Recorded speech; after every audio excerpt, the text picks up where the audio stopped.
Hi, I'm Neil. I'm supervisor for Coastal Organics for the composting site, and I've been in the composting since 1998, and yeah, try my best. Originally we spoke to Barry, came down, priced it up, good service. Totally recommend them.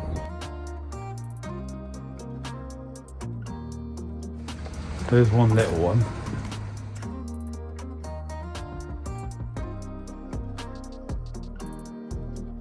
We haven't touched that since it's been there, and all we do is grease the 4 points after 7 years. That's proved its point. Then we had the monster one over here. That's the original conveyor. We haven't touched that since it was put there. Pretty impressive.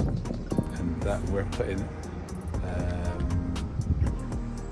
40,000 tonne of that a year. So if you times that by 6, that's how many tons that conveyor's had up it in those years. And the hopper, we had the hopper with it as well. And it's all done that much tonnage, so yeah, it's pretty good stuff really. And hopefully it'll go on for another 6 years without any problem. Well chucked.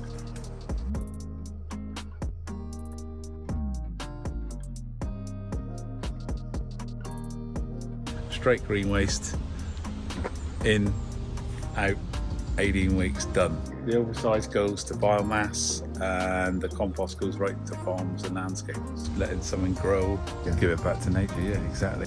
So it's all good stuff.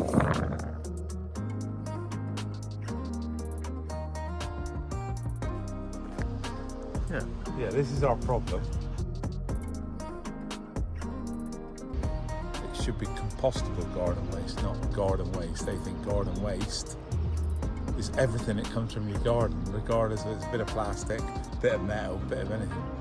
Any metal that comes up the conveyor to start with is caught on a magnet on the top. And this is its first port of call. And then hopefully that second one catches it before it goes back to the shredder. And as you can see, this one's worse. Scaffold, scaffold, scaffold, brake drum, garden tool handles, gauges. Our biggest nightmare.